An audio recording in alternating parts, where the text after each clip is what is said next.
Ladies and gents, welcome to another episode of League Chat with the Stat. Mate, round 5 in the books, done and dusted, honoured. Got to say, it's an absolute honour to have a good mate of mine, Nathan, here with me. Nathan, thanks for joining me, bud. Hey, mate, it's good to be here. Mate, thank you for coming. A bit of a surprise for all you guys. I thought I'd keep it under wraps. One guest I wanted to have on for a while, so finally the time has come, and mate, got to have you on. I've been looking forward to this since you started the thing. I'm thinking, you know what? If I was going to join a podcast, it's got to be yours. You know? Mate, you're a legend. I appreciate that. I really appreciate that. Now, we'll get straight into it, man. There's a lot we've got to get through, mate. A crazy weekend of just all rugby league, number one, and even just change with the ladder, all the news. It's a big week. So let's get into it. Mate, Panthers riding high, still undefeated. 100%. Top of the table. Followed by the Roosters, the Rabbitohs, the Saints sneak into the top 4 with that win over the Para. Yeah. Which kicks Para out to 5th. Storm, Titans, and Raiders round out the top 8 there. And then it's just the big difference there. You know, you got Sharks, Warriors, Knights at 9 to 11. Bronx. That's it. That's all you really need to talk about, really. I know, but I don't hate this part. I hate getting to this part. Bronx, Tigers, Cowboys, Eagles on 2. Mate, you hate it, but the Dogs are on 0. So if everyone hates it more... The Dogs are on 0.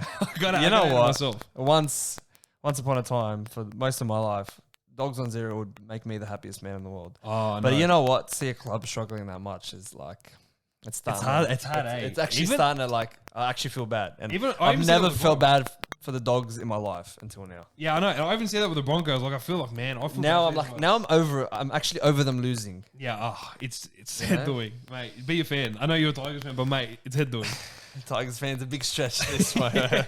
I'm a Tigers watcher. That's about it. Yeah, for sure. Now, mate, just wanting to before we get into it really properly and diving into everything, mate. Tommy Wadonigas passing away last week at the age of 70. Yeah, throat cancer. I heard. Yeah.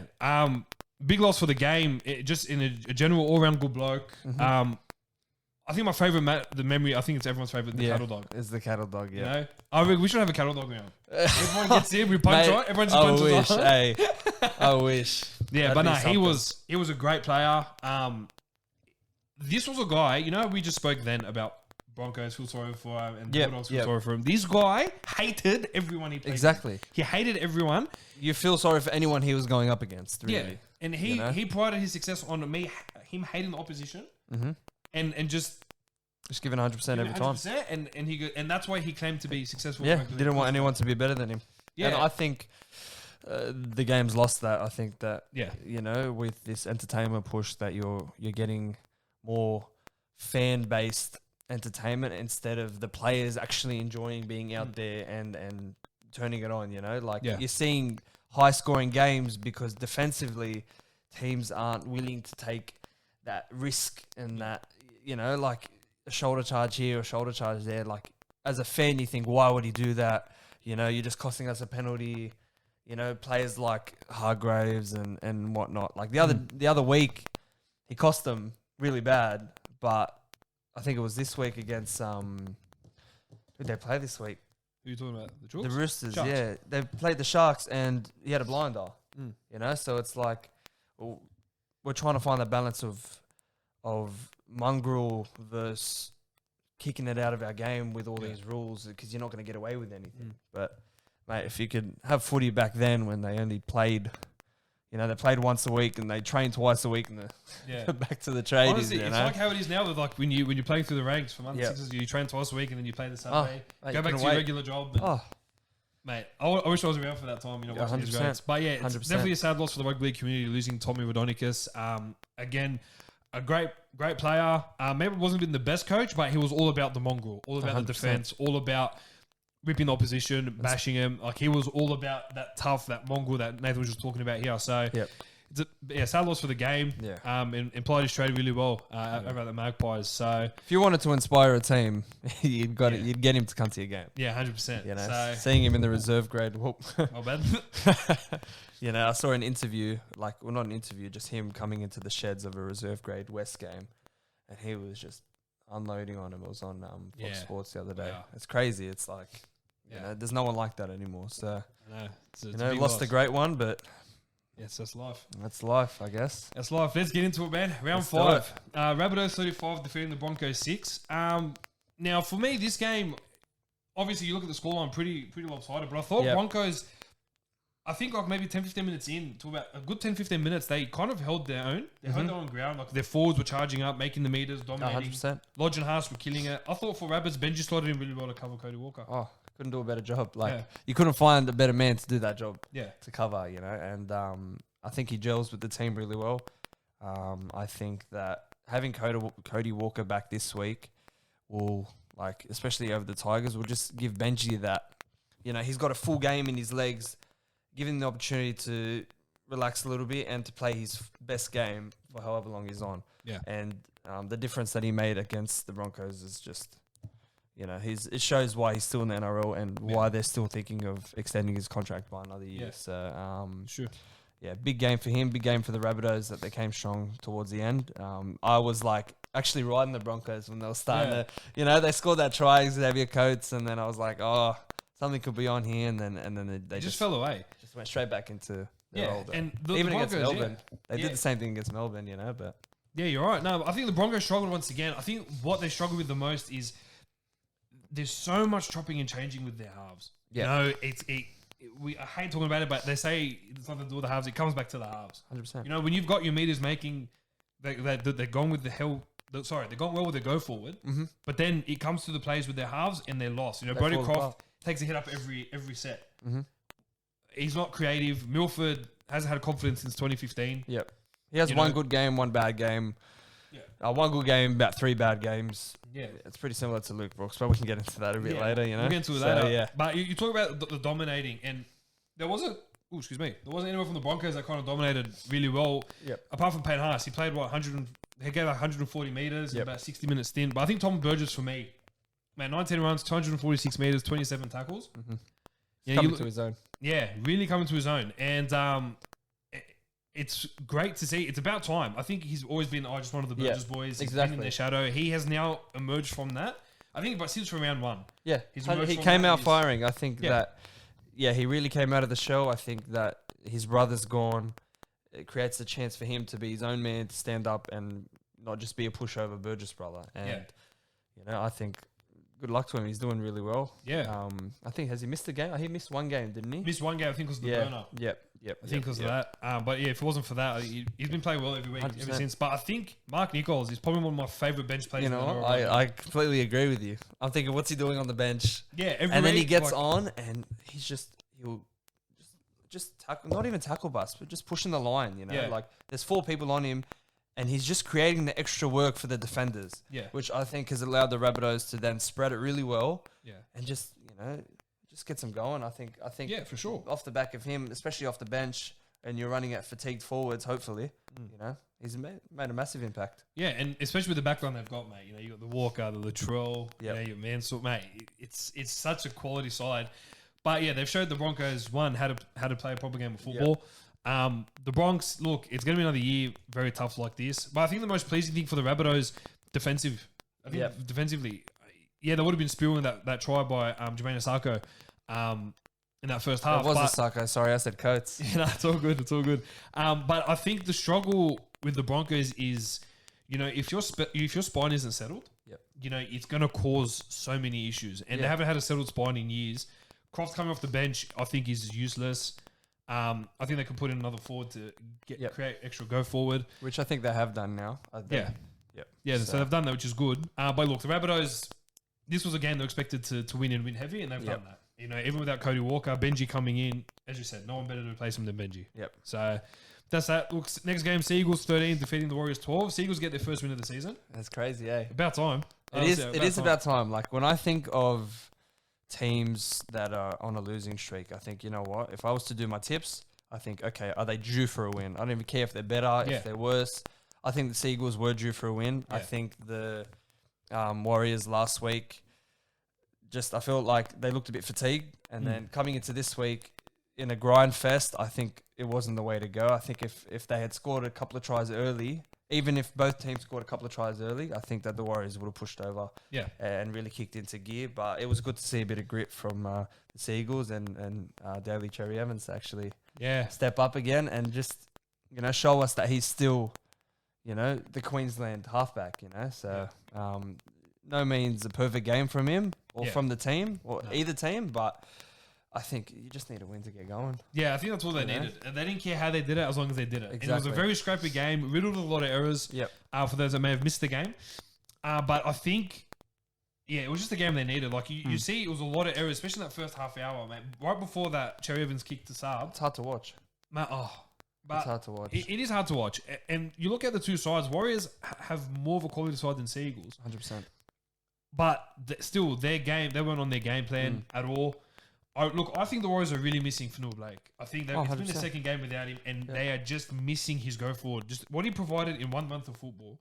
Yep. For them, still a great signing. Regardless, he's out for a couple of months, but they're really missing his go forward, especially because he plays the big minutes and he carries them so well. Yeah, 100%. He's running as hard as he's ever run. I think that his go forward creates the opportunity for his back line to really actually do what they need to do, because I feel like if a forward is running and earning the hard yards, it's all well and good, but I feel like he's picking his spaces really well. So when he's running, he's picked that one side, or he's going through, and it creates the back line. I feel like he's always in the right place at the right time, especially offensively. Yeah. So without him for the next couple of months, they got the forwards to back them up. I think it's what's his name, Afoa or Bunty Afoa, yeah. Yep. I think that he's gonna, hopefully fill in the shoes. Obviously not to the extent that Fanua Blake can, but I think it still adds something. And I think that if you lose someone like Fanua Blake and he goes unreplaced, even if it's less quality, you struggle as a team. No Fanua Blake. But if you got someone who's firing in form, it just takes that stress away. I think it takes away from the thought, the negative impact that losing a big player can have. No, I agree with you.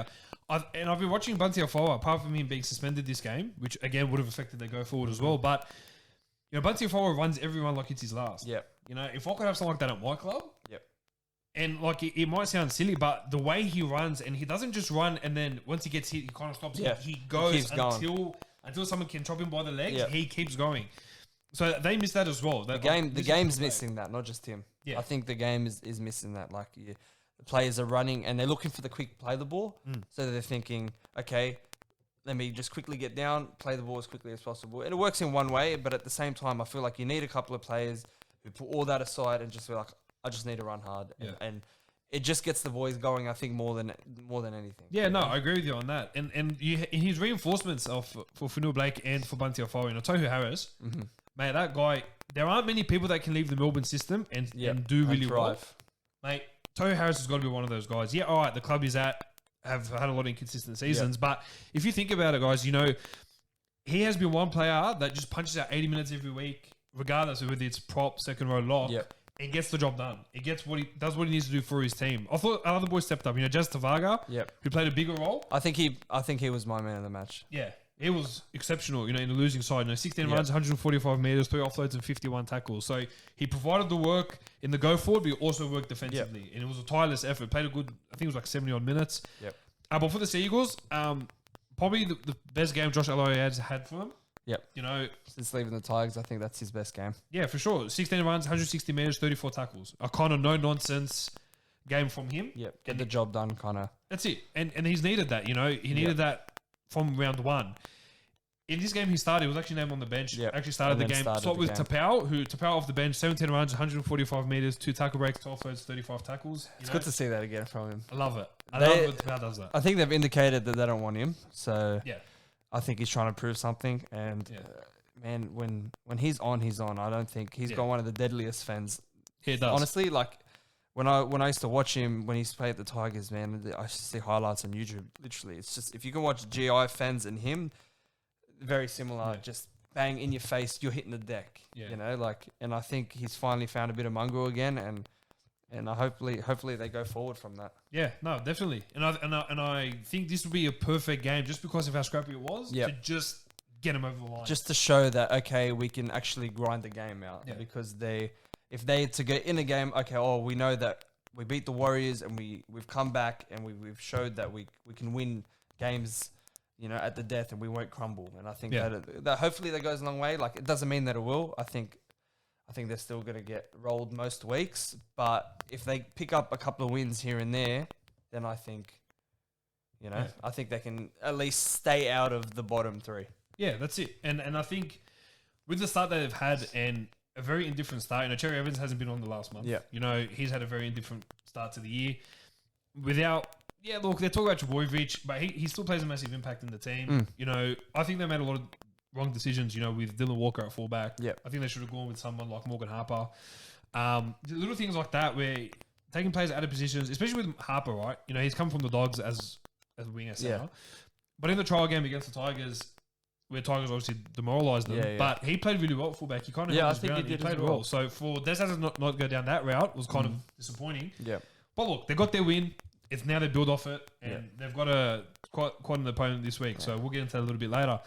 Moving up to the foot of the mountains, Penrith 30 defeating the Raiders 10. Look, I thought the Panthers were dominated really early on in that game. I think watch the first 20 minutes. The Raiders were all over them in every aspect of the game.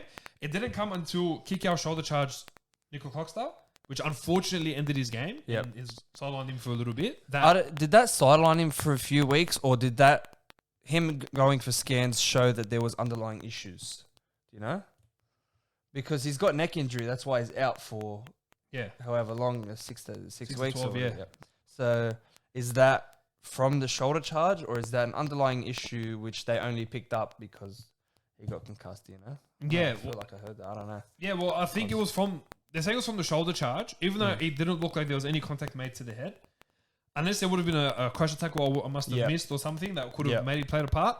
But look, they lost Nico Klukstar, and then Panthers started firing. Oh, yeah. They put Rapana at fullback. Rapana, sorry. They put him at fullback, and they backed him.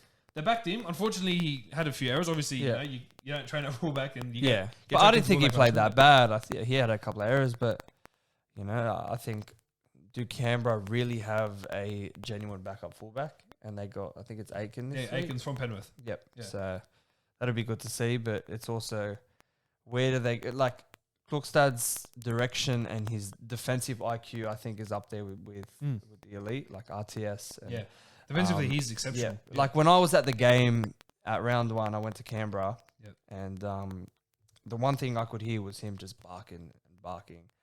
Over all the crowd, I can hear him. I'm just like, it's not, like fullbacks, they're so agile now, and they're ball runners and passing and all that. But I think he really shows quality, old school, genuine fullback vibes. I think, but he has that beautiful mix of both. And without him, I don't know.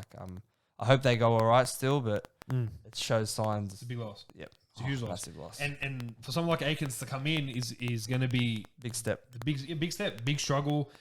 He's stepped in a few games for Penrith, here and there. But it's you're right, bro. It's that talk from the back, especially getting the defense right and everything, and just following the play. Yeah, he's one of the best. I agree with you on that.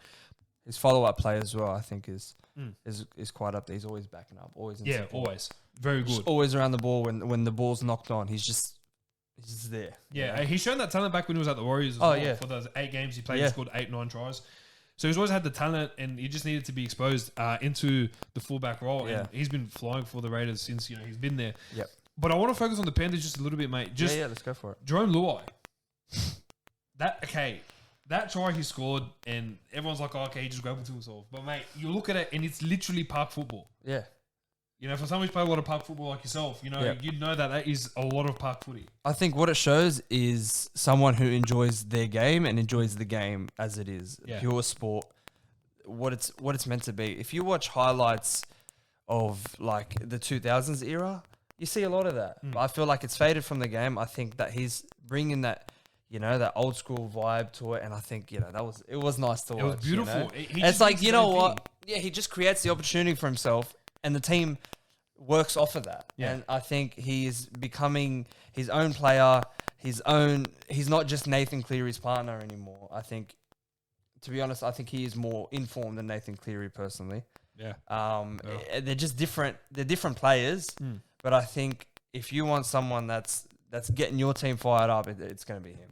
And even Supercoach, he's done an unreal job for me. Yeah, he's done it all for you. I wish I picked him. I got Munster instead. Yeah, well, look, you told me to get him, so I picked him first. I think I picked him like 3rd or 4th. So I played in the draft. And he's actually doing really well for Supercoach. He's actually really grinding it out, and he's chucking up big numbers. I thought he'd have like averaging 85.2. So, mate, I thought he'd have like the second year syndrome, like that plays over in the NRL. But mate, obviously in Supercoach, he's not copping that. I'm definitely captaining it. Yeah, he's just killing it. Now, look, my focus on like the games of the forwards, right? So I focus on how big the meterage is for the forwards. Yep. In 25 minutes, Spencer Leniu, who has recently re-signed with the club, 14 runs, 200 meters, a line break, 4 tackle breaks, and 10 tackles in 24 minutes. 25 minutes. These are numbers that you get after 55, 60 minutes. 100%. Rua Hargraves, Paul Vaughan type of player. From experienced players. He's only maybe 20, maybe 30 odd games into his career, and in 25 minutes he brought out that, you know, and that shows me, especially the kind of forward pack that Penrith have, mate. His backup, like to back him up, they've got James Fisher-Harris, and Leota, Moses Leota. You know, it shows the depth and the system that they have going there. It's unmatched right now. Yeah, it's flawless. It's great. I thought for the Raiders, Hudson Young, 16 runs, 147 meters with a line break, 4 tackle breaks, an offload, and 36 tackles. I thought really was a difference player. He's been punching those numbers week in, week out, but he's been doing exceptional since he's been big year for him. I think with what's his name? He left last year. Bateman. I think that with him gone, it's his chance to step up, and I think he's done that. I think he's grabbed it with 2 hands, and I think if they're gonna work off the back of a second row forward, I think it's going to be off him. Yeah, no, for sure. Definitely. Moving on to the next game, the Titans 42 defeating the Knights 16. Crazy, huh? Oh, mate. You see the depth that Knights have, and they've got nothing. You know, only a couple of weeks ago, they got pumped 50-6 in New South Wales Cup, which kind of showed that they don't have, you know, a lot of great talent coming through the ranks, unfortunately. Some of the talent already in the side. Yeah. The main one, Bradman Best. They've had to come up and step up in first grade. And I don't think most of their outside backs are ready for it. No, I agree with that. With the inclusion of Bradman Best this week, I think maybe it might add a bit of spice just to fire them up a little bit. But that was it was hard to watch. Kalen Ponga, he had a good game, and it was fun watching him and Brimson go at it with each other. You know, that was great. One here, one there. You know, yeah. But that ball by Brimson just to get it over Ponga, I thought was like, yeah, no, for sure. That was the highlight of the game for me. What about Fafita? It's like it's a man amongst boys. Honestly, he's just in a world of his own. You see those under 5 games where you get those big boys and they're versing these little kids, and you're thinking, we've got to change the rules for these. We've got to change the rules for him, man. Yeah, oh, mate. He's just... This is what I love about Fafita. It's a very simple game plan that he can execute so well and beyond. Yes. You know, I would love to see that performance against the high-quality teams. You know, I think he can. I think he can, for sure. For the Broncos, he definitely did it. Yeah. Round 1, was it... No, did he come in round 2? Was this against the Cowboys last year? No, this year. This year was he missed the round first 2. game, First game, yeah. So he came back in that second game, and I thought, oh, yeah, he's playing all right. And I'm thinking, he'll warm up, but I don't know how high he'll go. Yeah. You know, because the spotlight had been off him for so long because he's been injured, and he's come back and he's like, why did we forget what he's capable of? You know? Only last year we're thinking, him and Payne Haas can be the best forwards ever. Yeah. You know, and they have the potential to. Yeah, for sure. You know, and oh man, I don't know how anyone's going to contain him, especially those bottom 4 sides who leak in 40, 50 points a game. Oh, yeah. You know? Oh, yeah. He's going to be... I'm not looking forward to versing the Titans as a Dogs fan. I'll tell you that. He was just a handful for them. But I can't take anything away from the Titans. They're playing beautiful football, mate. It's so fun to watch. And I haven't seen that since the late, the late 2000s when Scott Prince was there and they had Matt Rogers and Preston Campbell and they were playing fun footy. That's right. You know, and the I feel like they had as well. It was crazy. Luke Bailey, Anthony LaFranchi, Marco Micello. You know, all these names. You know, bro, what a throwback. You know, but you're seeing the Titans build something incredible there. And for those who may have seen the documentary, Building the Titans, I think it's called. It talks about it in depth. You know, they come back on the way up to the top. No one thought they were going to do it. Yeah. You know? No, everyone thought they'll be like the bottom 8 side forever. If they make the finals, it's a fluke, and they'll do nothing in the finals, but make an impact. But they're starting to show their quality, especially in the Knights side that was so depleted. Yeah. They dominated them. Yeah. And that's how it should be. That's how a team should play. If they know that a team is down on confidence, you have to push the knife into the wind. You know, like it's as simple as that. And I think they did it really well. I think they're going to continue to do that. Yeah. Because if your confidence is high, then it's going to be harder for teams to find that against you, you know? And when it comes to players like Brimson, I think he's like, if there's no Fafita there, he is the man of the match every week. I think what he brings to the squad is unmatched, and he's been doing it since like early last year. And I think without him, I think they're still in the bottom 8. I reckon, bottom 6. Yeah, no, he brings so much, especially in defense. I think he brings a lot as well. Definitely in attack. I think with AJ Brimson, he's a Gold Coast product you've got to lock up for life. Mm-hmm. You know, he's one of those kids. Keep him there. Let him remain loyal. He'll repay the favour. And mate, and with the games that he's had, mate, he's just been out of this world. And he's only growing. He's only getting better. Yeah, he's only getting better. And so we go through like the stats like for Dave Fafita, you know, 12 runs, 168 metres, 3 tries, 3 line breaks, 8 tackle breaks, 2 offloads. They're big numbers. They're beautiful tries too. They weren't just, let me just put the ball down, let me budge whoever. He was just picking that hole, and he was just straight through it with ease, man. For the last month, you know, with the Titans recruitment, they've been talking about Far Sumala Aui. They've been talking about, you know, Fodawaker. They've been talking about Fafita. They've been talking about, you know, all these kids through. In the last month of football, last 5 weeks, I haven't seen anyone play out of their skin more than Tyrone Peachy. Yeah. You know, for someone who had to come in, who came into a team from Penrith, they cut short due to salary cap restraints. Yep. Then he went into a Titan side, struggled with a big money deal. Yep. You know, $500,000 a year, still huge money. Yep. For him to push Tino to prop, for him to come into lock and bring in his own game. Yeah. Mate, 22 runs, 192 metres, a line break assist, a try assist, 5 tackle breaks, offload, 22 tackles. You know, he's starting to find the form that had him as one of the best utilities since Craig Wing. Yeah. You know, and that's what I've been wanting to see from Peachy for such a long time. And now with the side that they've got, and with the rotations they have in the forward pack, we are now finally seeing the reason that Titans signed Tyrone Peachy. Yeah. With that, I think he's shown it over the years, time and time again.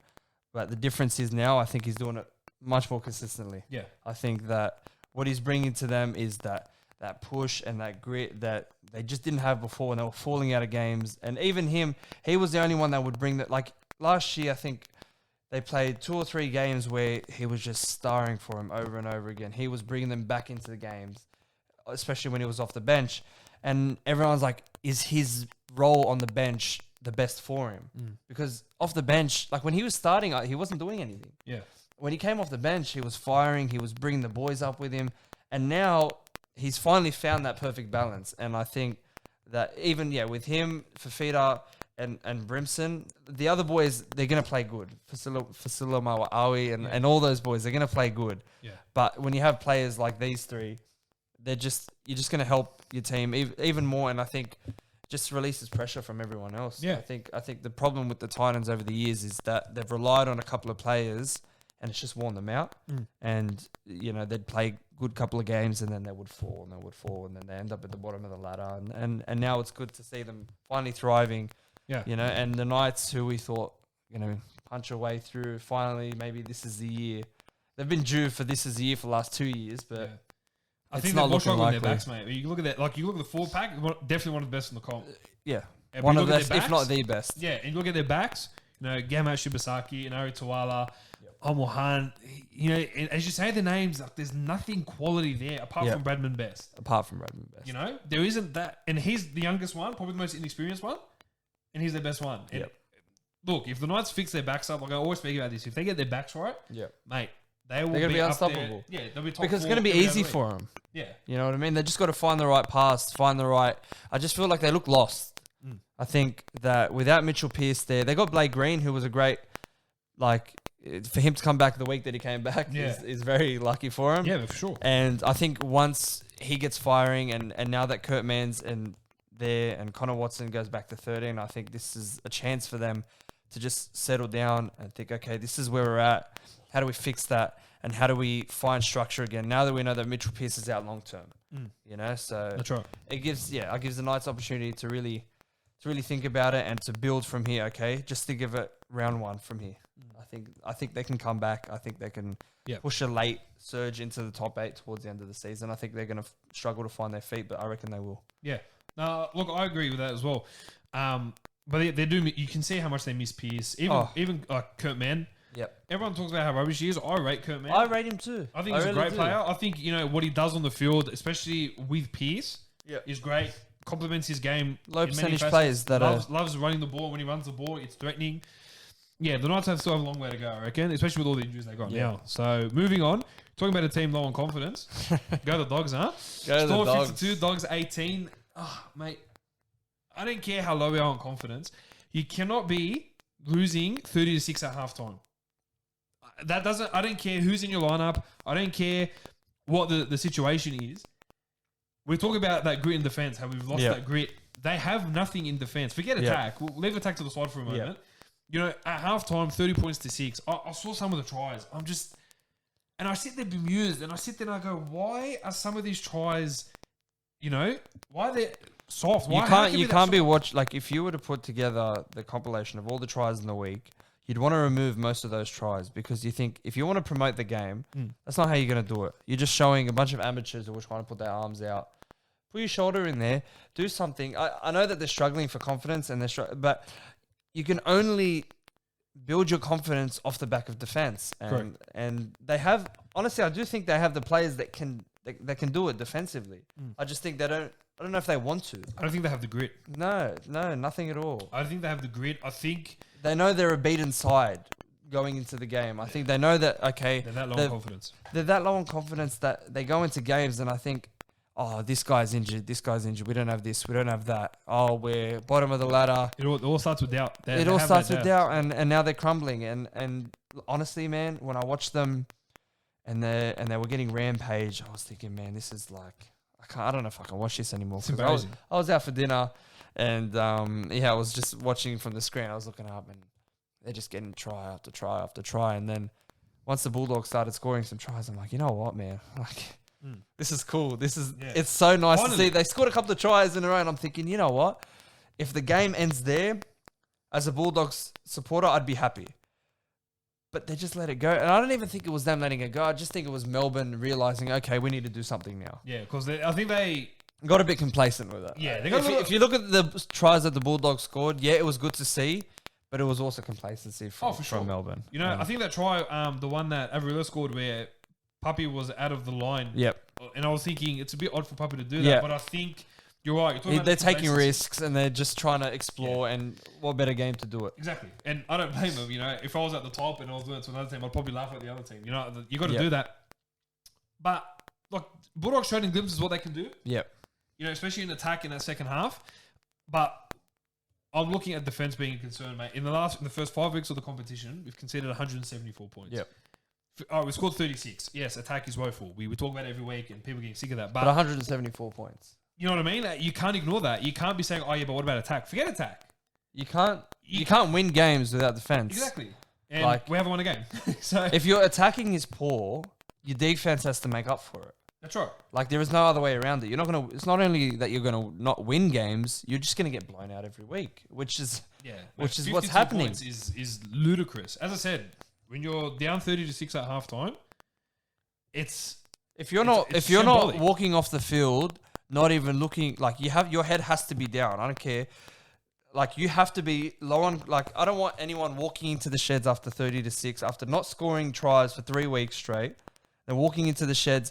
Like, you have to be at the point of break. Like, you have to be at breaking point. I think there's no more, let me hold my head up high, try and get some confidence off that. That hasn't worked for 4 or 5 weeks. It hasn't worked all year. You got to change it up. You have to be annoyed at yourself and look for the change, which they didn't do. They walked into halftime sheds looking like it's just another week, and they came back a little bit, and you could see, okay, are we going somewhere? And then after that, straight back to it. That nice try down the wing. Yeah. No, you're right. You're right. And that's the sad part of it all. I mean, everyone's like, oh yeah, they're trying, but that's not good enough. But I don't even know if they are. That too. I don't even know if they are. Talk about trying. I thought Martinez Lesniak, his first game at fullback in a while. Yeah. Which I thought when he was selected during the week, okay, this is dreadful. Why he went fullback? Yeah. He was actually solid. He was probably one of the best games I've seen play for the Bulldogs since he joined. Yeah. Yeah, but look, if you're going to compare fullbacks, man, Ryan Pappenhausen sliced us open. I still think Tedesco's better than Pappenhausen. Yes. Personally. Ooh. No, that's right. I still think he's better than Pappenhausen. I had one earlier. Don't worry, if no one missed it. It's all good. But Tesla's been doing it for so much longer. But when you see Pappenhausen, you just got to appreciate it. You know, he was just so art. good to watch. It's actually art. Yeah, it's art for sure. It's just mesmerizing. You see him run through the line. I'm thinking, a small guy like that, surely I can stop him. You know, he's just quick. He's just elusive. The way he goes, oh man, unreal. For my standouts, Christian Watch at the forwards, 15 runs, 168 meters, a line break assist, 2 tackle breaks, 3 offloads, 26 tackles. I think Watch has kind of improved his game so much.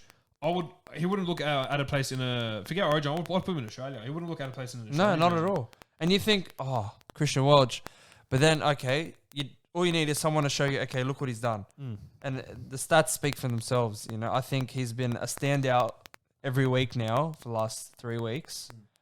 And like, there's not much more you can say about him, I think, especially with the forwards that Melbourne have, you know, and he's pushing it up there. You know, it shows speaks volumes about the club and about him as a player. You know, he's come off a couple of ACL injuries, a couple of scares as well. Yeah. And for him to be playing like that, I think it's great for him. I think it's great for Melbourne. Yeah. They just got that depth that, you know, them and Penrith that no other team has, and Roosters as well, but no one else comes close to them. Nah, they're flying, you know, especially with the way Watch was playing. It's unbelievable to watch. Moving over to the last game of Super Saturday, Roosters 26 defeating the Sharks 18. Now, Roosters didn't play till the final 15 minutes of that game. I thought the Sharks really looked good. I thought, you know, the first 15 minutes coming up 12-0. William Kennedy's been getting better and better from fullback every week. I thought the forwards were laying the platform. And I don't know what transpired for them to kind of dip it after 60 minutes. But, mate, Sam Walker, listen, I can't sit here and ignore what I saw. I know. You can't ignore it. It's impossible.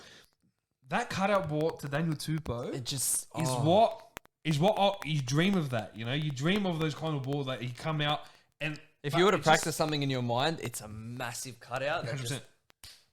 And the way how Tupou was set up, and when he cut the ball out and he just shot onto his chest and he ran, I loved it. I loved it. It's not only how good the ball was, it's how perfectly executed that play was. Yeah. Any lower, anything, Tupou would have been either off balance, had to look at the ball. He doesn't get to that corner. That's right. Like, they're really close already to not scoring that. And I think without it being pinpoint perfect, from an 18-year-old... He's played 2 games. He's played 2 games. And he's shown... For one of the best sides in the comp, you know, when the pressure's on him, and I think he hasn't faded. I think he's shown real class for an 18-year-old. You know, man. Too bad he's a Queenslander, but... Yeah. Do that for the next 10 years. But look, anything can happen, I guess. A lot of players have started really well and have faded away, but I hope that he keeps it going. I think that with the way, you know, the way the Roosters can just get these players going, it's the way they develop, man, unbelievable. It's unreal. And I just watched him, you know, in the beginning, you know, obviously it takes him a little bit of time, especially because he's coming, mate, he's 18, you know, we're not expecting... The Roosters are saying, mate, go out there, do your job. Yep. You know, he's been doing with that. no expectations. I don't think they had an expect. And once their players went down, like Keary and Lamb went down for a couple of weeks, and all those boys went down, you think, okay, let's just get by this week to week, and we'll see what happens.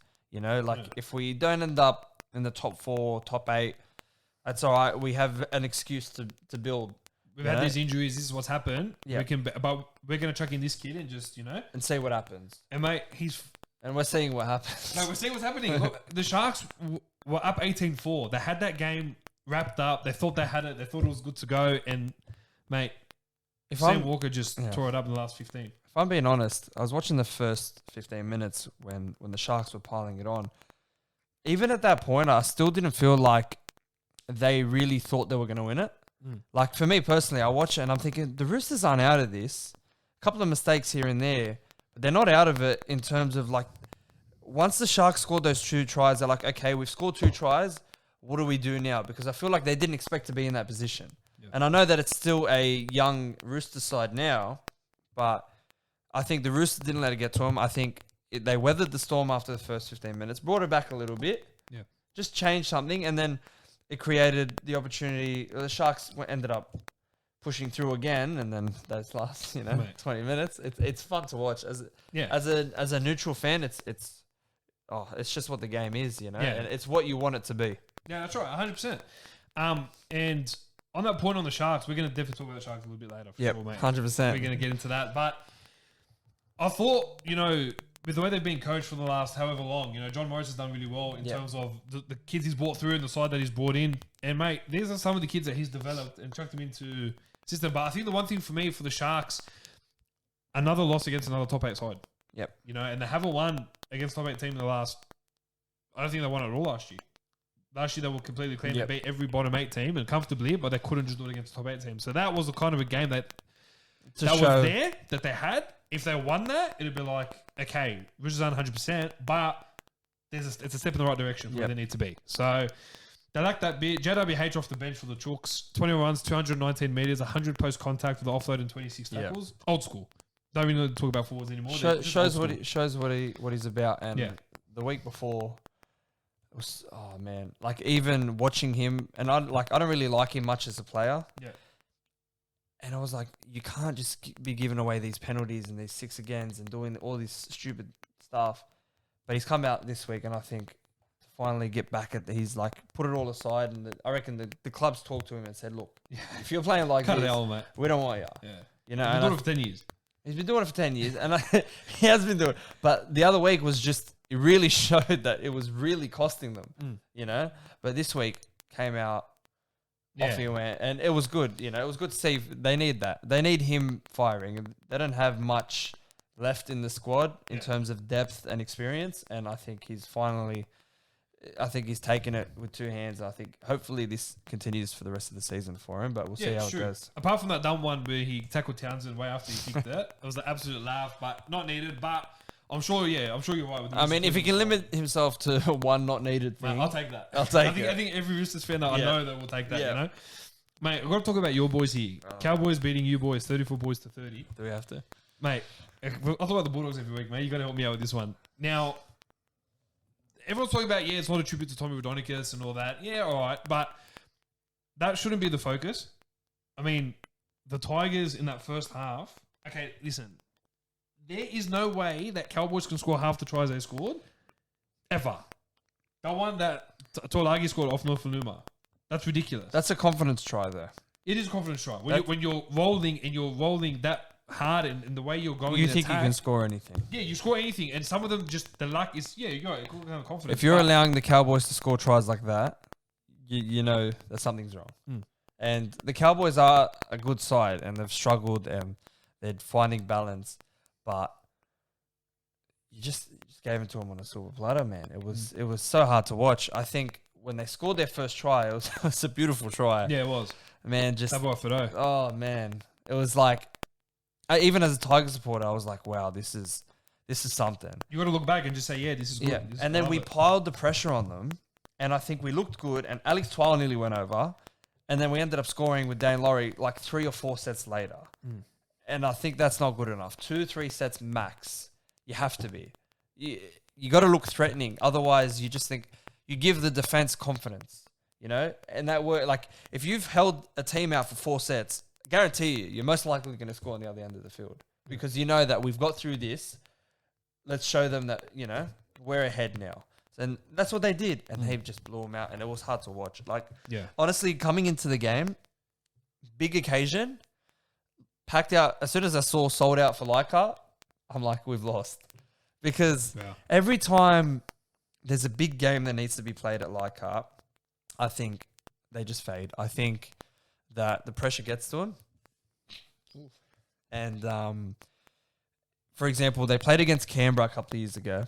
Packed out Leichhardt Oval around 25 or 6.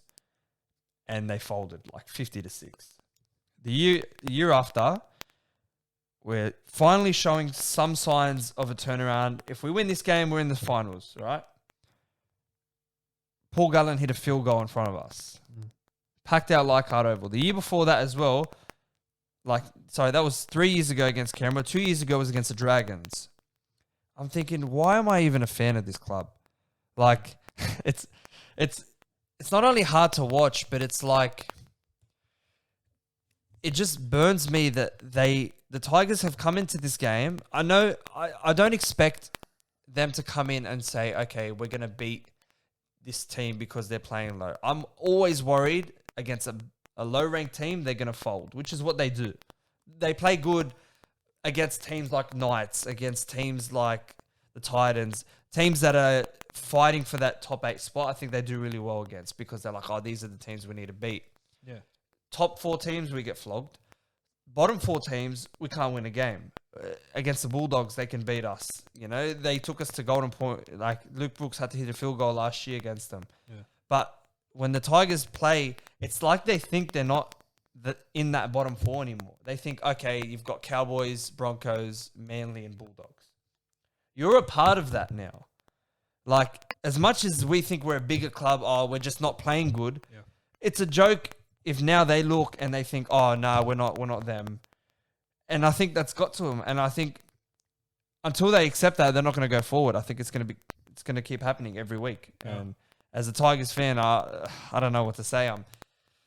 I'm over it, to say the least. Like that, this many years without a finals appearance, and the whole preseason. Oh, this is it. There's no excuses now. We have no excuses.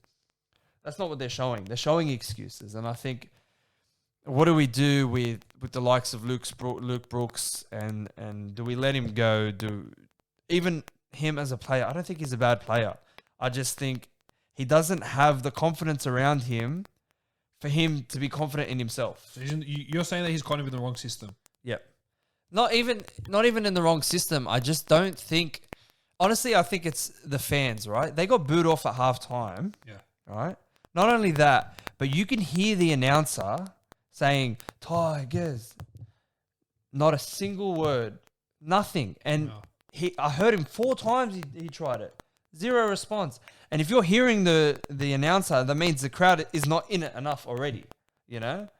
Like, it's just, being booed off a half. They came back out in the second half and they gave me this. And I remember thinking, don't give me this false hope. It's not even don't give me hope. Don't give me false hope, because I knew that's what it was going to be. You know, they nearly won it, and I don't know about that obstruction thing. Look, according to the rules, I can't argue with it. But you got to show that if you're in a game that much, you can't be letting them score off the back of that set, you know? And to show that, it was like, well, what can you do from here? I think it's a lost cause this season already. I think they need to bring in their reserve grade team, who I think is firing at the moment. They've got the likes of Alan Fitzgibbon, Zach Cheney, who's looked good in fullback, Jock Madden in the halves. He played well against Manly, and Jake Simpkin. Oh, his name this week, and I've been looking forward to him for literally nearly 2 years, you know, and I think he shows great potential and that Harry Grant type player, you know. So, I think sorry to go on that rant. No, everything. I love that. That's well said. I mean, I love getting a perspective from someone who's that passionate about their own club. Yep. And you're seeing the direction that they've been heading in for such a long time. It hasn't really been precise. It hasn't been nailed ever since from 2005. It's kind of been like a muck around in between that whole process. You know, coaches coming like, you know, Jason Taylor, who was ridiculous. I'll save it for the questions later, but I've got a question to ask you, so I'll come back to that on the Tigers. But there's one player I think that's playing well, Luchi Leilua, man. I think he's doing really well. In his second year, look, a little quiet in terms of the runs, but he's just looked threatening. You know, a try, line break, tackle. He's always looking to pop that breaks. ball. Always. Yeah, always running that ball. Offload 28 tackles, 30 runs and 109 meters. But look, not to say anything that the Cowboys, they were rubbish in the second half. You know what I mean? It was like... They were dreadful. It's like it kind of roles reversed. Yep. The Cowboys were showing why they're still in the bottom 4. Yeah, easily. Yeah, it was... I watched that and I just said, really? Like, you know, you've exercised all your energy in that first half. But even last year, I don't know if you... I don't even think it's energy, man. They had the energy to keep going. But I think they got into their own heads like, oh, we're still a bottom 4 team. We're still this. We're still that. It's just the Tigers. And then they just kind of like, oh, they score a try. They score a second try. I'm like, okay. And they're probably thinking, it's still the Tigers. And then they score the third and you're just like, okay, we've got to score here. Like, there's no big team mentality. You know, there's no... Yeah. You won't get that with a club like Melbourne and Penrith and the Roosters, who are just... If they're out of it, they find a way to get themselves in it, no matter what. And if they're ahead, I mean, do you really think if you're up 30 against Melbourne, you're going to come back? Yeah. Just call the game there. Mercy rule. Yeah, that's what goes halftime for the Dogs. I saw it. Okay, I'm not even going to waste another second. Yep. I'm not even going to, like that hope. I'm not even going to have any hope in them. I'm just going to let it go, and I'm just going to just enjoy it as like a rugby league spectacle, and that's it. And just watch a team at their absolute best. Yeah, watch a team at the absolute best against a team at their absolute worst. Yeah, literally, that's what it was. Ruben Cotter for me for the Cowboys, 16 runs, 156 meters, and 52 tackles. One of the stronger performances from Cotter, which is good to see. But the last game of the round, and I'm really happy with this result. I won't lie to you. Me too. Dragons 26 defeating the Parramatta Eels 12 at Bankwest Stadium. The Eels have lost the last few games against the Saints at Bankwest. Yep. But you look at the Dragons, they love playing together. I've never never seen seen that too. unity in a team. Like, you got it obviously amongst like the top teams, but for a team who I thought was going to be the wooden spoon this year, I genuinely said here on my podcast that Dragons are going to be 16th this year, and I had the Dogs at 9th to 12th. I had the Dragons, especially after round one, and I'm thinking there's just no way up for them. You know, I also after Charity Shield, like, hey, they wooden spoon for sure. There's not even a question. But I've always been a big fan of Anthony Griffin. Yep. I've loved his coaching styles. I like his system. Love his system. Blooding a lot of kids and enjoying footy together. Bringing McCulloch, we all laughed, that's a bit stupid, whatever, but I thought it was a great buy. Yeah, well, McCulloch's brought so much into the side where everyone's playing for each other. Everyone loves being around each other, being together, that unity. You just see it on the field. Like, if you got it gelling off the field, out in the social life together, you're going to bring it onto the field, and they blew the Eels out of the park in the first half. 18-0. They had them. They had the Eels at their mercy at some stages. They are back at their pinnacle in the last 5 years, to the point where they're finally at that stage. Like, they were playing rubbish last 2 years, and it was evident the whole season, right? But they're back to their best, which is playing good for 7 games. And then we'll see where it goes from there. It's true. I mean, they can always play that story. Yeah. It's just like the Tigers being 9th. The Dragons will win all these games. They'll fold. They'll be premiers in April, and then they're... Yep. And then what ends up happening is they make the 8 purely based on their round 1 to 10 performances, and then they'll get blown out in the first game. But the Eels, on the other hand, it's hard because they're playing so well. And even against the Tigers, I think they played terrible. I think they played terrible, but they didn't have a team that was as unified against them as, like, let's say the Dragons were. So they played the exact same, but the difference is the Dragons wanted it, and they wanted that win. And I think that they didn't get to learn because they were never really threatened.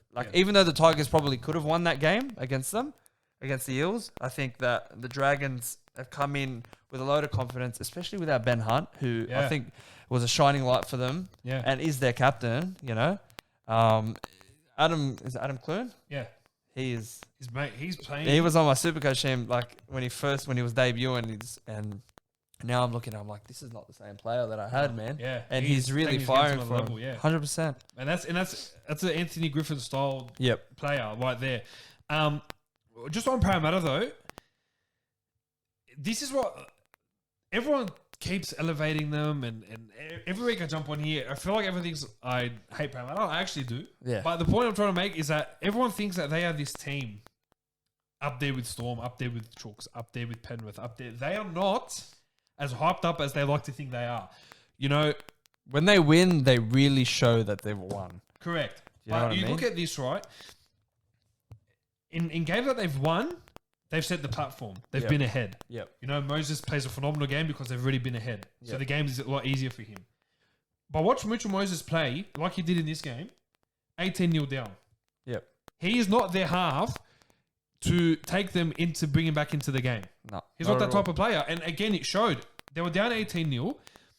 They weren't anything phenomenal in the second half. That sin bin they got from Tariq Sims would have obviously helped them to score that try. Yep. That had nothing to do, by the way, with Mitch Moses. Yep. It was a Nathan Brown ball to Isaiah Papali'i, who's been exceptional, by the way. We'll get into that in a sec. But Mitch Moses can't, for the life of him, get himself into the game once and actually win a game once he is behind. Yep.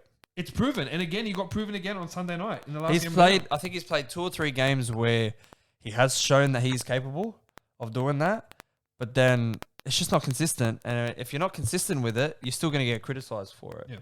Yeah. But the problem is, I feel like Eels fans, and I think the club, they try and sugarcoat it. I think it's okay, it's fine, it's just a bad game or whatever. But I think it's been happening too often, and I feel like it's the same with Luke Brooks, but the difference is they can't win. They can't win, but the Eels still can win. Yeah. And they're still in better form, but I feel like it's the same. Like, Luke Brooks went missing against the Eels for a bit there. He went missing against, who they versed the week before. Well, he went missing a bit against the Cowboys. But against Melbourne, he found his stride, and then he kicked, like he can do it, but he did it against Melbourne, so you think, okay, well, that was a good game against Melbourne. It was a great game, and I'm like, oh, maybe this will be the standard of play he'll need to have, especially in the wet. But he has to have it.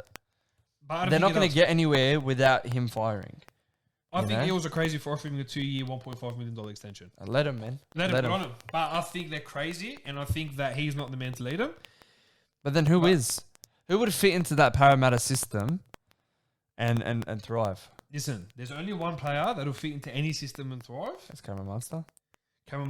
But listen, I don't care how old he is, but Adam Reynolds, I'm sorry. I feel like he creates the system rather than joins the system. You know what I mean? I feel like everything that's been done, especially at the Rabbitohs, has been based around him.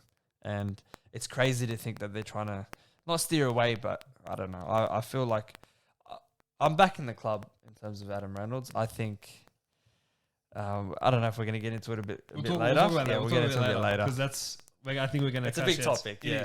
But look, on the game, Isaiah Papali'i, like I mentioned, 14 runs, 141 metres, 71 post contact, a try, a line break assist, 6 tackle breaks, offload. These are numbers that I've never seen from Isaiah Papali'i before, especially at the Warriors. Yep. I've never seen that. And he's just excelling at a new club. And he's an example of a player that you take out of where you're from and all that, put him somewhere new and let him thrive. Yep. Which is what some players need, which we'll also get to. Yep. Paul Vaughan, 21 runs, 175 metres, 29 tackles, finally playing the type of footy that saw him had that origin jumper. Yep. It's about time he's starting to click into gear. And you mentioned that a couple of weeks ago, and you said if he keeps this up, he's showing why he's still the origin prop. Yeah. And he did that exceptionally well over the weekend. And yeah, he's looking up, and I think they've needed that. I think he's looked a bit down in like, especially last season when they played against the Tigers.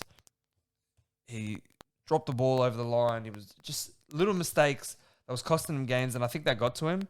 And now that he's had a fresh start, new coach, new players around him, even some of the old boys, they've just found a new groove.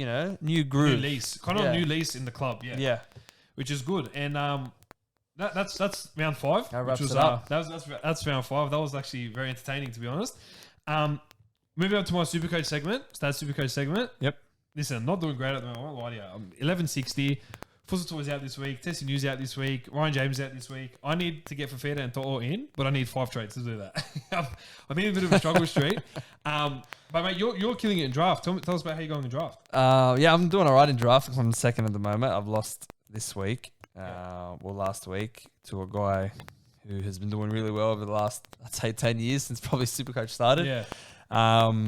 And I've been playing, like, I don't know how to explain it. I got Jerome Luai, who was one of my first picks. And I'm like, you know what? This is a decent buy.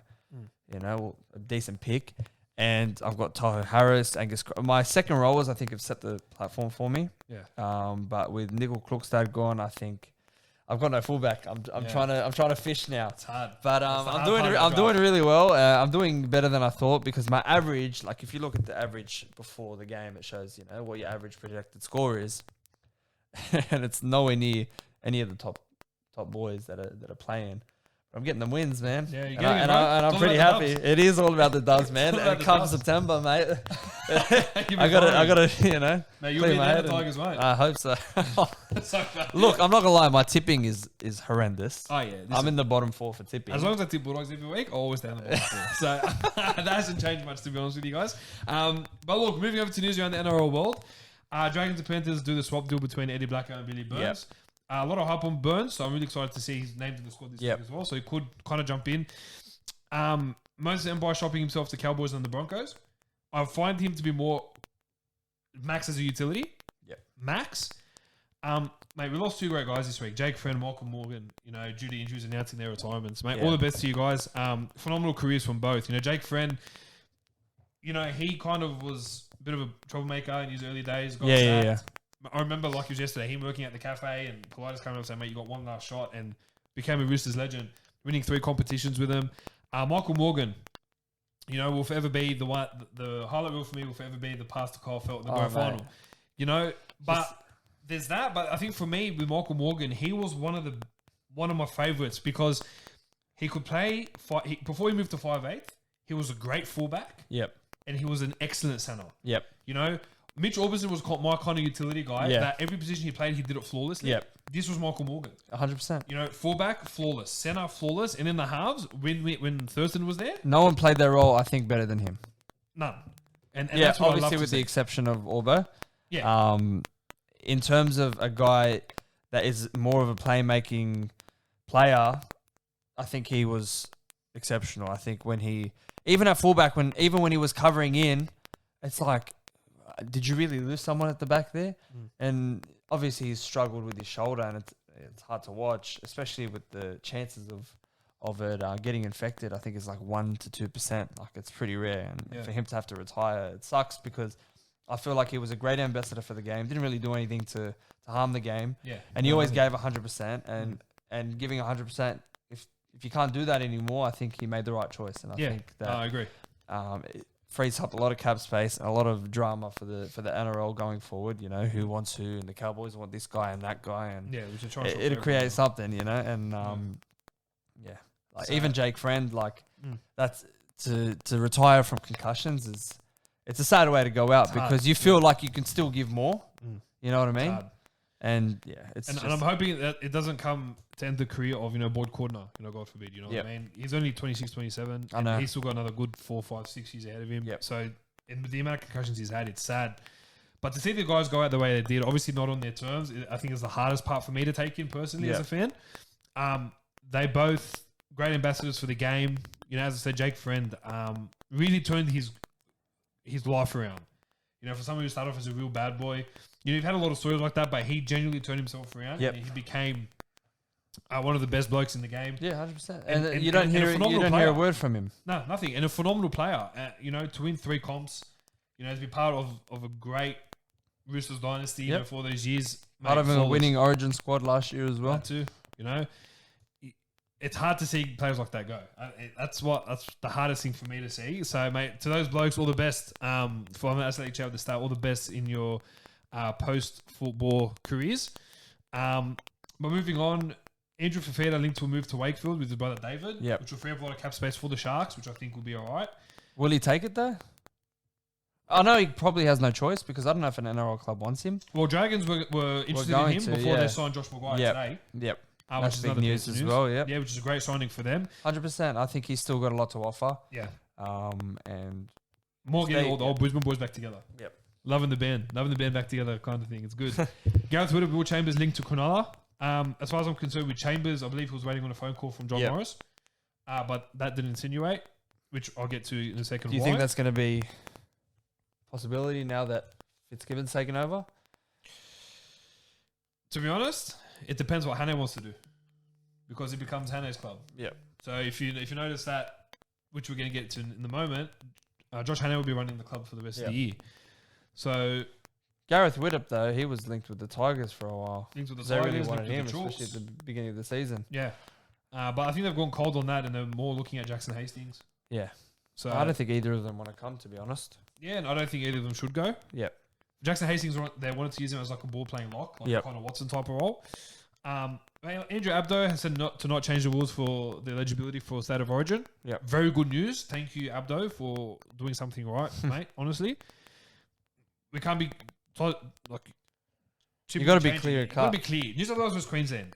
And I don't even like the fact that we've used players from the past from those other countries. Doesn't mean it's been excused, but it's not right. Yep. I don't like the fact that it's outside of New South Wales and Queensland. Yep. I don't like that how it goes to Melbourne. They're playing in Adelaide. They're playing Perth. It's ridiculous. The Bulldogs are cleaning out at least 10 of their players for 2022. I mentioned that a couple of weeks ago. There's about 15 they want to clean out. But they have to. If they want to move forward, they have to. They have to, yeah, exactly. Yeah. And the way we're going, the board are getting frustrated. We're 0-5 to start the year. And the only club to be 0-5 to start the year. So changes to be made. But Nathan, this is what I want to talk to you about. Because I saw this, and this honestly, with everything in me, infuriated me. So if you guys haven't heard yet, Craig Fitzgibbon has signed a 3-year deal with the Sharks on a $1.5 million deal to coach the club from season 2022 onwards. This has resulted in John Morris resigning effective immediately. Okay, I have not seen a much poorer treatment by a club to a coach than I have seen the Cronulla Sharks. Mm-hmm. You know, we talk about clubs that should have sacked coaches ages ago and they've kept them for way longer than they did. John Morris was not able to assemble his own squad. You know, he had to deal with the salary cap issues, being $400K below everyone else in the cap. That's big for any club. You know, he had to take that on and he coached with it and he still took the club to the finals both times. Yeah, all right. Doesn't look good in his record that he couldn't be at the top 8 side. But if you gave him the opportunity that you're giving Craig Fitzgibbon, mate, Fitzgibbon is going to have $3 million in his disposal to build the team he wants. Exactly. Why not give that to John Morris? You know, John Morris is more experienced than Craig Fitzgibbon. You know, Fitzgibbon is a coach who has been in some of the best systems, been at Roosters his whole coaching tenure. And playing tenure. You know, I think it's a rough call. They've done hard. John Morris has been hard done by for sure. 100%. Where do you stand on this? Because this doesn't make sense to me. It's hard because you see players and coaches that don't prove themselves, but it's still too early for them to be. For example, right? You got coaches that are brought in to do a job. They're not given enough time, and they get sacked. But they're not doing very well. That's the bottom of the ladder. Yeah. You know, Andrew Seabold, for example. You know, he came in. Anthony Seabold, yeah. Yeah, did I say Andrew Seabold? Yeah. Anthony Seabold, he came in. The momentum I had to. And, you know, like, did he really have his system going? I'm not sure. But they had to go in another direction. But it's hard when John Morris, who has kept them in the semi-finals with star players out, it is baffling to me. I think they should have given him another chance. I don't know if anyone else was going to swoop on Fitzgibbon. So if they extend John Morris's contract for at least another year, you know, that way we know, okay, if I'm the Sharks, we extend him for another year, we see how he goes then, and if we don't like the direction, then we can go to Fitzgibbon. Because I don't think anyone else was after him at the time. No. You know, everyone else is quite set for coaches. Michael Maguire, club has come out and said he's not going anywhere. It's not his fault. Trent Barrett just started. He still really doesn't have the roster that he needs. It's true. Everyone else in terms of coaching, I think is fine or has just changed. So for the Sharks to go, okay, we need to do this now, I think is a bit iffy. It could also be precautionary. I think if Fitzgibbon's going to have 3 years, $3 million in cap space, you know that, okay, it's 100% going to him. So if they keep John Morris for a little bit and they don't like him in 2 years, then he's going to have, again, half a roster to work with. Yeah. You know? So in terms of that, I get where the Sharks are coming from, but Josh Morris has done a lot for the club, which I think has warranted him at least another season, and not to him to be shafted like this. And he's already gone. He's already cleared his desk and he's gone. And sad. It's very sad, especially as a game. You want to progress as a game and you want to show the clubs and you want to show the players loyalty. And now it's shifting to the coaches, and I think it's not going in a good direction. Yeah, well, you look at coaches, you know, that have been in great systems, that they were assistants prior to them being head coaches, you know. If you look at Adam O'Brien, he was under Melbourne. He's a life member at Melbourne Storm, and went to the Roosters and was assistant there. But he's got a hold of his side now, and look, he's doing considerably well. I've got to be honest. He's doing considerably well. For what's going on right now, yeah. Correct. You know, that's exactly right. So, and the thing is, what I understand is, what's so good about Fitzgibbon to give him the $3 million war chest? I 100% agree with you. To then not give it to John Morris. You know, I mean, like you said, John Morris has, you know, done really well. And I see your point of view if you give him that 1 year. Yep. But you can't give a coach 1 year with a $3 million war chest. Yep. You know, you got to give him at least 2 years. And I think it's ridiculous and poorly managed by the Sharks for John Morris to have said, all right, let me go now. I think it's very poor. I think it's hard to, you know, comprehend, you know, for someone who's done such a good job. You know, he started the year without Fafita. Yep. And without Johnson. Yep. That's almost $2 million of his salary cap already. Yep. And Bronson Xerri. Who's been out due to obviously no fault of John Morris. Yep. You know, Talakai, Royce Hunt. You know, these players who stepped up last year did so well, who obviously would have taken a little bit more cap space. It's just showing, but it's also showing the depth that they potentially had. You know, and John Morris was still mixing, even though they weren't in the biggest games. I think he was still showing signs of grit and a chance for them to be like, okay, we can work off the back of this. Clubs like the Cowboys, Tigers, Broncos, you have to build in order to get yourself in a spot where you can think about it. They're in that spot where they can think about, okay, we can bring in this player and this player to then get us to where we need to be, because they're not that far off. They're not there, but they're not far off. That's right. Not far enough for them to go, okay, we need a new coach and we need you out immediately. You know what I mean? I mean, I don't know if they gave him the choice of sticking it out for the year, but I don't know if I would take it either. No. But the person that he is, that I've heard, is that he probably would have. But again, it'd be up to him. Sharks made their intentions very clear. Yep. And I think if he stayed there with the relationship he's now got with those people in charge, it's only going to get more toxic, and he would have derailed the Cronulla season. Yep. More than it's probably already has. And I think I think they're thinking, okay, let's do it now so that we can start rebuilding now in terms of mentally for the boys, for the players. Yeah. If they do it later on in the season, then they can do well and then fall out. If they're already leaning to Fitzgibbon, which they've chosen him, if they were already leaning on that now and they didn't decide to do it until, like, let's say round 20, those boys are going to fall apart. If they do it now, they'll fall apart now, but I think it'll still give enough time for them to get back into it. Yeah. And, you know, and build for next year. Yeah, I just think, looking at the perspective that he's been really hard done by. 100%. People think it's because he's a good bloke. Yeah, he's a great bloke, but it's not about that. It's about presenting the right opportunities. Because what's going to happen, Fitzgibbon wants to bring Cameron Serraldo. Again, someone who hasn't had first-grade coaching experience. I would get it if John Morris was to be shafted for a Wayne Bennett, a Craig Bellamy. I'd say, okay. They still want to bring Craig Bellamy, though. I know, as a director. As a director of football, but not as a coach. Yeah. So if they were like, okay, look, we've signed Wayne Bennett to coach Sharks 2022, or we've signed Craig Bellamy. I think that John Morris would be like, look, I can't argue with that. I can't argue that. It is what it is. You know, looking at, but I want to be an assistant. I still want to continue in the club. Yeah. He would have more appreciated that than being shafted for a rookie who's been hyped. Who's bringing another rookie with him. I think they're just in big systems. They're just... Yeah. Roosters and Penrith, like, they're doing really well at the moment. Are you basing your judgment off that? They're saying they want Fitzgibbon because he can bring players. But how? He's an assistant coach. He might be a good bloke, but he hasn't brought success. Like, for example, like Wayne Bennett bringing Darius Boyd with him wherever he went, or where, like, players want to play for him. Yeah, you know, that's right. And because he's shown that he can win premierships, and the players want to win premierships. What has Fitzgibbon brought? You know, as an assistant coach, like, you don't get the credit for that. That's true. You don't. Unless you've completely overhauled, like last year, Trent Barrett was the best attacking coach, for Panthers. You know, he showed that. Obviously, the jokes are now that he's the best attacking coach now. We have the worst attack. But the difference is that everyone knew that Barrett was leading the attack. Yeah. Everyone knew that he was in charge of the attack. So they could follow him for that. So if people are saying that, John Morris can't attract players. He attracted McInnes on a 4-year deal. Yeah. So that already eliminates anything that you're trying to say. Yeah. And McInnes is a great pickup. Yeah, great pickup. Unfortunate with his injury, but... Yeah.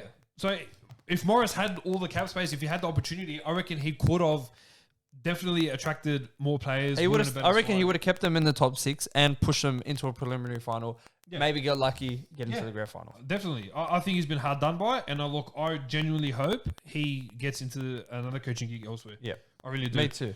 I really do. Mate, I've got some questions for you from the fans. I know. I have like maybe 3 or 4 fans that watch, but look, they've got some questions for you, mate. First things first, do you reckon Luke Brooks or Adam Reynolds will go to the Roosters? This one's from Charbel. To the Roosters? Yeah. Considering the injury crisis, so I think Charbel's coming from perspective with the injury crisis. Just for a bit of experience. I don't think Adam Reynolds will go there. No. Personally, just based off him playing for South and his loyalty to them, I don't think he's going to... betray him and go to the arch rivals. Yeah, but it's also like, is he going to betray them because they're going to betray him? But I feel like he's thinking bigger than that. I think he'll think, okay, the fans, they've shown love for me during this whole process. I can't do this to them either. Yeah. And Luke Brooks there, even though he's experienced, he hasn't played like an experienced player. And for me, him at the Roosters would be a pointless buy. I think they've got Hutchinson, they've got Walker, Lachlan Lamb, and Luke Keary, who even if the young kids don't do too well, you don't need a player like Luke Brooks who you're going to sign. What, you're going to sign him on a loan or a 1 year thing? Maybe, you know what? If they loaned him, I wouldn't be upset. Yeah. If they said, hey, we'll give you, we'll buy Adam Reynolds for 2 years or whatever it is, and because maybe even a swap between the Rabbitohs, that's a big talk as well. Yeah, no, it is big talk. Yeah, but if they loaned out Luke Brooks, gave him the rest of the season with the Roosters and the system there, maybe he can bring that back. Maybe he can spark his confidence back up, spark his career back. He's only 26. Yeah, spark his career back up, get into that form. I mean, I wouldn't be opposed to that if he started, as a loan. And I think that's going to play a big part in the role of players in the NRL. I think in terms of development, you got Harry Grant, who's thriving. Yeah. And he played good as well on the weekend. That would be, I reckon that'd be a good option. Yeah. There you go. Thank you for that. This one's from Noah. Why is Luke Brooks still in the Tigers lineup? He's also a Tigers fan. I think that last year where the Tigers went wrong is where they kept chopping and changing their halves. They had Benji in, they sacked him. They had Brooks in, they sacked him. They had it just kept going back and forth. They had Mbai in there for a bit. And it was hard because they finally found a rhythm and then they'd get wiped out. But do you really base your pick off one, especially in a spine? A spine, I believe, shouldn't move, right? Yeah. But why he's in the lineup, I just don't think. I like Jock Madden. I think he's coming up in the reserve grades and he's doing really well. Yeah. Is he ready for a full-time first-grade call-up? I'm not sure. I just don't think they have the depth in the halves that they should. And I think that's why he's still there. And that's why there's no pressure on Luke Brooks to underperform. There's no one there. There's no Benji there for him to be like, oh, your spot is gone. Or no Josh Reynolds. No nothing. Who's going to replace him, Yeah. And we still got Adam Dewey, who's playing really well in some aspects. Some aspects he's still lacking. He's still shooting out of the line a little bit too much, I think. Yep. But Luke Brooks, shifting out there. I don't know. I don't know why he's there. I can't argue with it, though. Yeah. I think they have no option. And if they doesn't turn it around this week, I think they'll shop him. I think they have to. I think they're going to. They have to listen to the club, to the fans, to the people that, all the supporters. And even for him, I think I like him as a player. I just think he needs to thrive under this different system. And if he doesn't, at least we know that, hey, it's not our fault. That's true. No, it's true. And you could say that about talking about the different system for players like, Anthony Milford. Yep. Who has been struggling for years. Kind of the same thing with but he was playing well at Brisbane. True, but it was only 1 year that he played well. Prior to that, at Canberra, he was playing well at fullback. Yeah, that's true. Been at 5'8", I actually forgot about Yeah, I know. You forget he came back from Canberra. Yeah. And Canberra lost another one of their talents, and back then it was a big deal. Yep. Mate, next question from Ray. Is Titans the best place for Dave Fafita to grow, or will he stagnate there? And does he need to be part of a better system? To be honest, I thought so. I thought he'd stay stagnant, and I think now, looking at the side that they have, I knew that they would have had a good side, but I don't think they would have had the experience for him to grow. Yeah. But I feel like the best way for him to grow is to be the leader. Yeah. A lot of players need an experienced player to help them get up there, but I think he's the opposite. I think he's showing his ability to grow through his performances and through his confidence in his performances. He's playing like he is versing under fives, and I believe that he thinks he is. You know what I mean? I don't think he needs to be part of a better system if he... it's hard to say. He's only played a couple of games there. Yep. If they start to crumble, then maybe we'll see how it goes. But he was at a decent Broncos system at the time. He got injured for most of the year last year, so he missed all those losses. And the year before, they were doing pretty well. Yeah. So it's hard to say. He's still young. He's still, growing. But I think he's doing well at the Titans. I think as a leader, he can grow there himself. I don't think he needs a better system at this point. He's too talented to need as much experience in a better system than some other players. Okay. Yeah, beautiful. I think that's well answered. I agree with that, actually.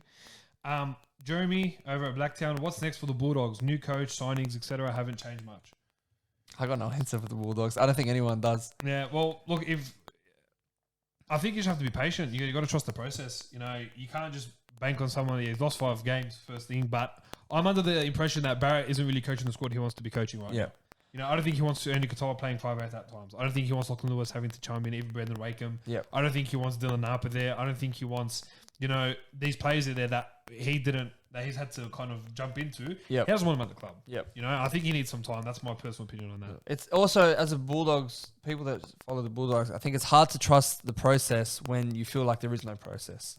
You know what I mean? I know that he doesn't have his squad, but what do they bring next year? They've paid, I reckon they've paid overs for outside backs who I don't think they need. You can get the job done. You need a better spine. I think they need a much better spine. So it's all in the works. Now, this one, Camilla over at Mano, when we answer my questions on the podcast, but you got to watch the podcast for me to answer your questions and for anyone else to answer your questions. So that's the answer there. Next one, Colin from New Zealand. What's your favourite game to watch? If you had like maybe a throwback, or I don't know if it could be Tigers. For me, it's like a Dogs Roosters Grand Final 04. You know, that's my favourite game to watch. My favourite game to watch, if it's on, honestly, I hate the Eels and the Bulldogs. I hate them both. But that used to be my favourite game to watch. The atmosphere at ANZ or the old Parramatta Stadium was electric. Bunch of Arabs going at each other. It was fun. It was really fun. The games were always good. You had Barber versus Hayne, you know, and it was a great game no matter where they were at. But it's hard now because the Bulldogs have fallen apart and the Eels are in this little ego bubble. So it's not the same, you know? Yeah, no, definitely. Last question, Jacob also from Blacktown. What's missing from the Broncos? I think they have no experience left. Ben Tia, I think, is out. Alex Glenn's out with big injuries. And they brought those guys in for experience. And I think they just lack experience. There's no way up right now for them in terms of that. They have the players that are talented enough to win games, but not carry them forward. So it's hard to say. They're just lacking experience, I'd say. Yeah, beauty. Beautiful. Thank you for those questions. Moving on to the last segment of our potty this evening. Round 6 talking points and who's in and who's out. Thursday night game, Broncos versus the Panthers. 5'8" Milford finally dropped from the side. Brodie Croft will jump in the halves with Tom Dearden. Tessie New has also been dropped as well. Make way for Jesse Arthurs in the centres. Ben Teo tore his bicep, replaced by Ethan Bullimore, who played well in the Queensland Cup on the weekend. Patrick Carrigan returned from suspension at lock, pushing Tavita Pangai to second row, and Jordan Reiki benched. While the Panthers are 1-17. Panthers 30 plus. What are you thinking? Yeah, I can't disagree with that. I think they'll win by 20, but I think they'll push out to an early lead. I think Brisbane might come into it a little bit. But Brodie Croft back in. I don't know if they're just throwing him in there because they want Milford gone, or if they think he will perform better than Milford. I think they got no option. I think they don't have an option either. But they do have an option, and Albert Kelly. Yeah, you know, true. Albert Kelly. And they brought him in. They brought him in for this. I think he just needs to be given a shot. If he's on the train and trial, is he still eligible to play at this time? I think they have to elevate him to top 30 for him to play. I think they should give him a crack. I think they have to. The problem is, I think maybe and they're saving it for Billy Walters. Yep. And I think he'll be ready in a couple of weeks. Yeah, returning from the ACL. Yeah. So I think Panthers 13 plus in this one. I just think it'll be interesting to see how they go without Milford. I just think that Croft and Dearden are the exact same player. Yep. And they come in the exact same molds, but they have no choice. I think another left field, I'd go Carmichael Hunt from Queensland Cup, pull him in 5'8". You got to try anything, mate. At this point, you've had experience and you've dropped it. You've had a young kid come in, he's been dropped. But Tom Dearden's all right. Yeah, he is all right, but in the last, he hasn't.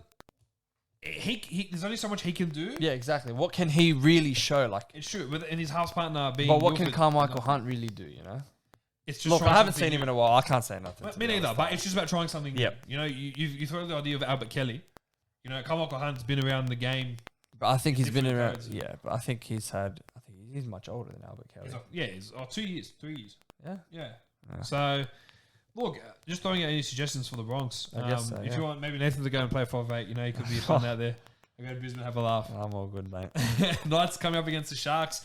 Bradman Best come into the sides to replace Shibasaki. Yep. Kerman's back at 5'8", pushing Connor Watson back to lock. Most likely see him come off the bench. I think that's his best position. Yeah, for sure. Jacob Saifidi is back on the bench with Pasami Solo to the reserves. And Braden Musgrove, who left the club last year, came back making his debut on the wing.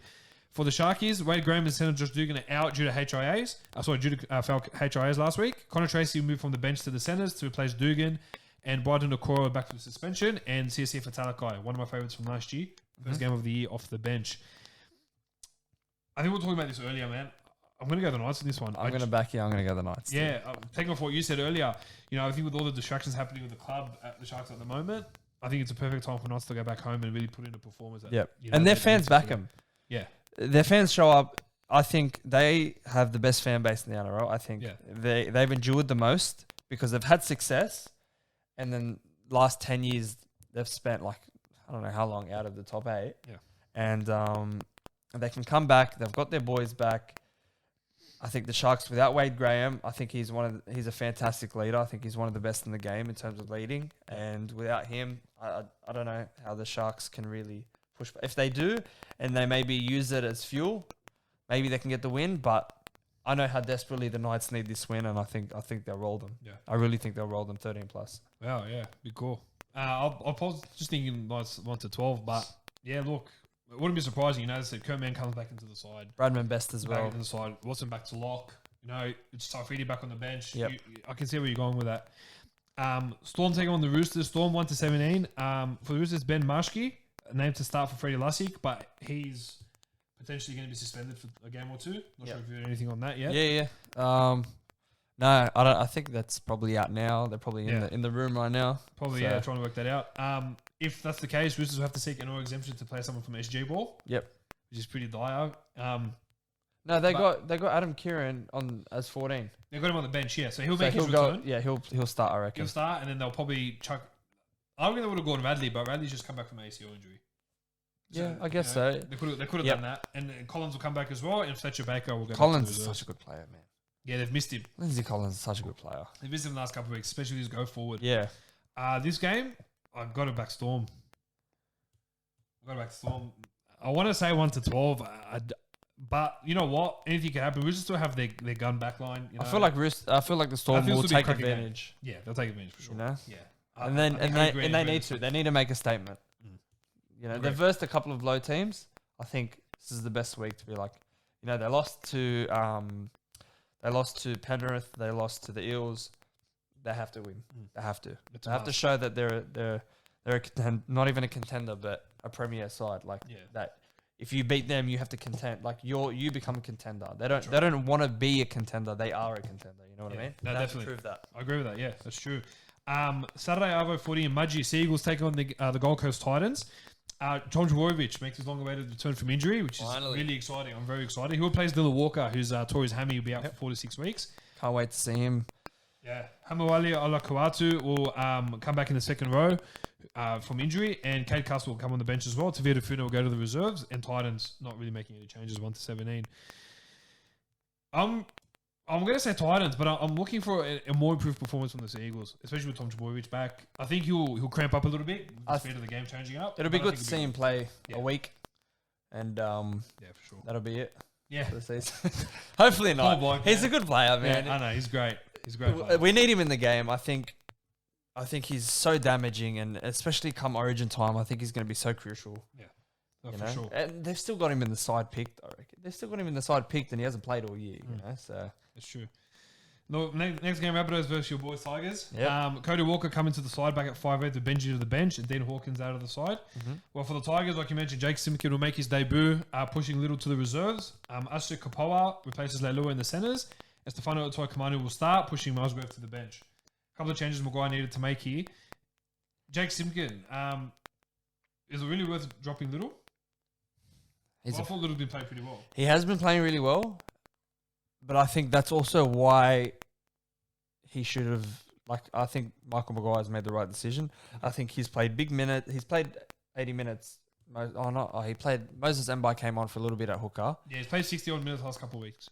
And I think that he's come off the back of multiple injuries. I think it's good for him to have that week off. I think it gives Jake Simpkins been pushing and knocking on that door for a while now. And I really rate him, especially against Manly. I think he showed great class. I think he's a very Harry Grant-like player. I think they just need him in the team just to see where he goes and see how they do. And look, I'm not sure about Kaboa in the centers.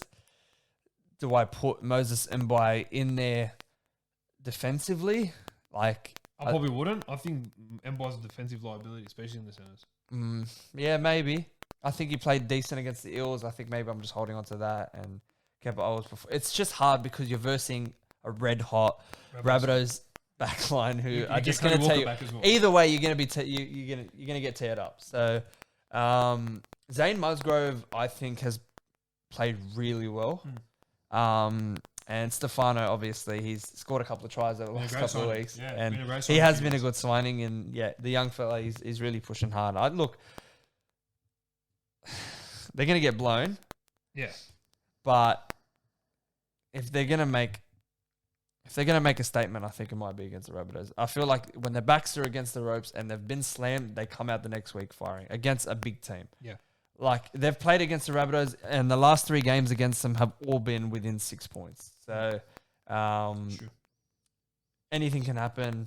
Benji Marshall playing against them for the first time in a while. Yeah, he'll probably have a point to prove as well. He'll have a point to prove because he said he doesn't really care about the club now. He's not there. That hurts as a fan, but it's also like, it just shows the way that we've went about our business. I think the Tigers have made poor decisions over the last couple of years, and we're really paying the price for it. So... that'll be a good game to watch. Is that a Sunday afternoon game as well? No, that's a Saturday. Saturday 5:30. That's a Saturday game. Saturday 5:30. Well, there you go. First one. I'll probably going for the Rabbitohs on this one. Yeah. But it wouldn't be. I'm not looking at it as a smashing. I think, like you said, with their backs against the wall, I think that it would be a perfect time for them to kind of come out and make a statement. Because there's not even any pressure on Luke Brooks. Everyone just knows he's going to fail. So it's not even pressure at this point. So this is, I reckon, where you would just be like, I might play good today. Here we go. Yeah. Raiders will come up against the Eels in the last Saturday night game. Curtis Scott will turn to the sides, replacing Sebastian Chris, who's been moved to the reserves. Caleb Aikens, we spoke earlier, moving to fullback with Shans Nickel-Klukstar injuring his neck. Joe Tarpanay been named at lock with Omri Gula on the bench and Ryan James out of the squad altogether, who I thought a bit harsh, has been playing pretty well. Yep. For the Eels, Will Smith will take the spot of Dylan Brown, who's suspended for a week for a crusher tackle at 5'8". Ryan Madison, again named to start with Papali'i on the bench. And Raystone is replaced by Keegan Hipgrave due to that shoulder injury. I'm going in for a Raiders win here. Especially back at home. Coming off the back of last week. I think at home they're on another level at home. Yep. You know, that's really their fortress. Yeah, it really is. I'll go Raiders by 14. I don't think it'll be a smashing. I don't think it'll be a blowout, but I think it'll be close. I think it'll be close, and I just think Raiders might score that last consolation try, which makes it look bigger than it actually was. Yeah, that's exactly what I'm thinking there. You got the Saints coming up against the Warriors. Dragons are 1-17 this week with Josh Maguire named and Billy Burns named on that extended bench. For the Warriors, Peter Huku will take the spot of Dave Fusatoa, who's injured his hamstring. Yep. Josh Curran will start in the second row with Elisa Katoa out of the 21 altogether. He's starting. Yeah. Josh Curran. Yeah, and Bunty Afoa named on the bench, returning from suspension. I played my junior career with Josh. Really? Yeah. Back at Seven Hills. Yeah, there you go. Seven Hills. Got quite the player, huh? Yeah, he's all right. He hasn't really had the chance to shine. Yeah. The games that I have seen, I've seen a couple of errors in his game. I think if he's in the team, like he started at the Roosters, they played him a couple of games, played with the Warriors. I don't think he's had standout performances, but if he's still in those squads, then I think he must be showing something at training, which I'm good for. I'm happy for him. Yeah, it'd be good. I think this game, I reckon Dragons can make a number 5. Yep. The trot. Yep. And I think they'll look. But Peter Hiku back early, I think it's good. I think he's very important to them. I think Fosatua's struggled this year. He hasn't really shown any signs. His best. Man, he used to be very dangerous. You kind of like. Yeah, it's just COVID break. Yeah, he hasn't been the same really. But I have him. I don't know if they're going to blow him out. I think the Warriors still show grit, and especially after the loss against the Eagles, I don't think they're going to be, letting it roll over and get beat again. It'll be a tighter affair, if anything. But I think Dragons, I'm confident they can just. Yeah, I think they can get another win. Yeah, for sure. And the last game of the round, Cowboys against the Mighty Dogs. Not really mighty, but. Got to give me some sort of hope. Mate, I can't wait for this. I can't believe it's at the end of the week and I have to wait all week to watch this game. This game was talked about on the weekend. It was probably as if it was slaughtered at 4 p.m. on a Sunday. But you know what? We take it as it comes, you know. Jason Tamalolo named to return at lock, pushing Corin Hess to prop and Francis Moller to the bench with Cotter injuring his knee out of the side. And Justin O'Neill will take the spot of Hamilton Tabuai-Fidow, who's injured his ankle. Will be out for the next 3 to 5 weeks. 3 to 5? Yeah. I was wondering what happened with him. Yeah, his ankle. And for Bulldogs, Luke Thompson will replace Josh Jackson, who injured his calf at training today. Looking to get scans to see how long he'll be out for, with Chris Smith coming onto the bench. You know who I'm backing, because I've got to do it. But if the Cowboys are going to be that turnstile in defense like they were in the second half, and the Bulldogs, who showed glimpses of what they can do in attack in the second half, if Dogs can capitalize on that and make it a bit more consistent, I reckon we could genuinely, not saying as a fan, but we could genuinely do something to that defensive side if they don't turn up. Problem is they've got Tamalolo back, who I think is just going to push that go forward. Colin Hess to prop. The only thing is they lose Ruben Cotter, who had an exceptional game. And Francis Moller, I think he is a bit of a smoky for him. I think he's played.